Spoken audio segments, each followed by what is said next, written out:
Fatih, kalau menurut DPR sendiri, seperti apa skema pembiayaan dana pensiun untuk ASN dan seberapa besar ini merupakan beban bagi APBN?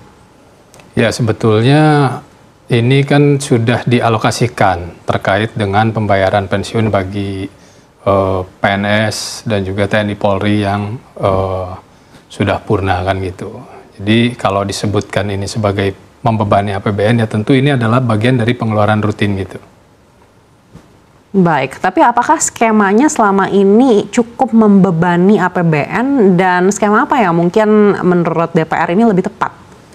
Ini kan sudah berjalan dari tahun 1986. Jadi kalau disebutkan bahwa ini membebani APBN bukan seperti itu. Ini adalah pengeluaran rutin, belanja ya memang yang diperuntukkan bagi teman-teman ASN dan pegawai negara yang sudah pensiun begitu. Baik, kita tahu ada rencana untuk mentransformasi pembayaran pensiun ASN dari Taspen dan Asabri ke DJPB. Tanggapan dari DPR seperti apa? Iya, tentu ini kita masih pelajari.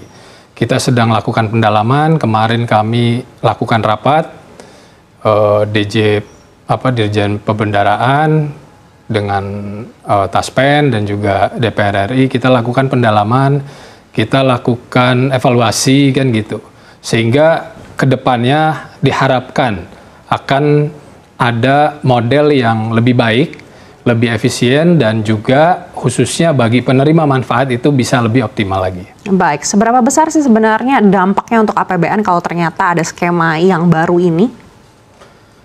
Kalau dari sisi penghematannya itu memang cukup signifikan. Ini kan ada beberapa pola ya pembayaran pensiun ini yang sekarang ini pay as go kan gitu. Nah, sedang dibicarakan untuk bisa menjadi fully funded, tetapi itu semua masih di dalam tahap pembahasan. Baik, apakah memang meskipun ini rutin dilakukan, tapi karena jumlahnya terus merangkak setiap tahunnya dan naik, ini yang akhirnya menjadi beban bagi APBN? Iya, ini sekali lagi bukan kita sebutkan ini sebagai sebuah beban gitu ya. Memang ini sebuah pengeluaran yang sudah rutin dilakukan. Namun kedepannya kalau memang ada metode yang lebih efisien, kan kenapa tidak dilakukan gitu. Nah, ini yang sedang kami evaluasi sekarang. Baik, lalu risiko apa yang menurut DPR ini mungkin terjadi apabila terjadinya transformasi atau perubahan skema? Ya, yang dikhawatirkan adalah terkait dengan pelayanan kepada penerima manfaat.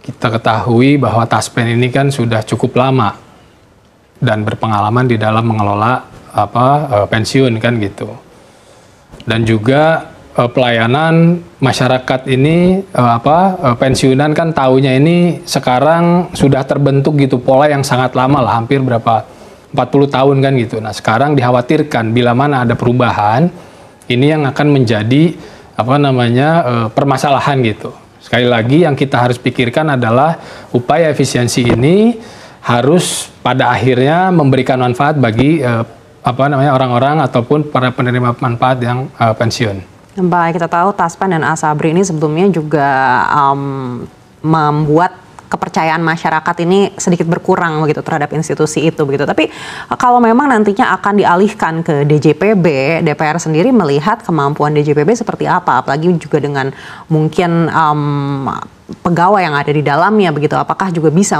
mengemban tanggung jawab ini? Iya, memang DJPB ini kan sifatnya administratif, pencatatan keuangan kan gitu, pencatatan perbendaraan kan gitu. Nah, ini yang kemarin juga sempat kami singgung saat rapat dengar pendapat kan gitu. Ini yang ingin kita ketahui, seperti apa rencananya kan gitu. Bila mana dilakukan pengalihan, tentu kita mendukung semua upaya efisiensi. Pasti kita dukung. Namun demikian jangan sampai ada hal-hal lain yang kemudian terkorbankan. Sekali lagi khususnya bagi penerima manfaat atau pensiunan gitu. Baik, apakah menurut Anda ini juga memang terkait dengan kepercayaan terhadap institusi Taspen dan juga Asabri yang mulai berkurang? Saya kira kalau memang terkait dengan masalah kepercayaan itu perlu kita pisahkan ya Mbak ya gitu. Artinya kalau ada oknum-oknum yang memang berbuat salah dan sekarang juga sudah dihukum kan gitu. Saya kira itu tidak fair juga kalau misalnya kemudian karena perbuatan 1-2 orang institusi menjadi korban. Nah, yang menjadi fokus ini adalah ke depan bagaimana untuk bisa mengelola pensiun, bisa menjalankan memberikan manfaat kepada para pensiunan dengan lebih efektif gitu. Sehingga jika bisa dilakukan efisiensi, maka kan anggaran tersebut bisa kita realokasikan untuk hal-hal lain yang lebih penting. Baik, tentunya tugas DJPB nantinya ini tidak hanya sekedar untuk melayani pensiunan, tapi juga bagaimana caranya bisa mengelola risiko investasi yang ada begitu. Apakah kemampuan yang ada saat ini menurut DPR sudah cukup untuk ada di DJPB? Itu yang menjadi concern sebetulnya. Yang pertama terkait dengan pengalaman di dalam mengelola ekosistem ini. Yang kedua, risiko investasi kan gitu. Itu salah satu concern juga. Yang ketiga itu terkait dengan ekosistem yang memang sekarang ini sudah lama terbentuk. Lebih dari 39 tahun kan gitu sudah ada nih, sehingga di dalam bila mana ada perubahan-perubahan ini kita harus pastikan bahwa tidak akan mengganggu fungsi memberikan manfaat kepada pensiunan. Adapun langkah-langkah efisiensi itu kita dukung. Pasti kita dukung, cuma kembali lagi jangan sampai langkah efisiensi ini pada akhirnya merugikan para penerima manfaat pensiunan gitu. Baik, upaya apa yang menurut DPR ini sangat urgent untuk mungkin dilakukan DJPB sebelum akhirnya terjadi transformasi atau pengambil alihan tanggung jawab ini? Jadi ini masih kita lakukan evaluasi. Kan ini baru masuk di pembahasan, Mbak. Kita harus pastikan bahwa aspek-aspek resiko itu bisa terukur. Sehingga ketika nanti dilakukan pengalihan, kalau jadi, itu jangan sampai menimbulkan masalah baru. Karena banyak sekali ini jumlah pensiunan kan gitu. Dan juga jumlah ASN aktif, yang kalau misalnya ini menjadi masalah tentu akan mereka khawatir kan. Ini jumlahnya jutaan orang kan begitu.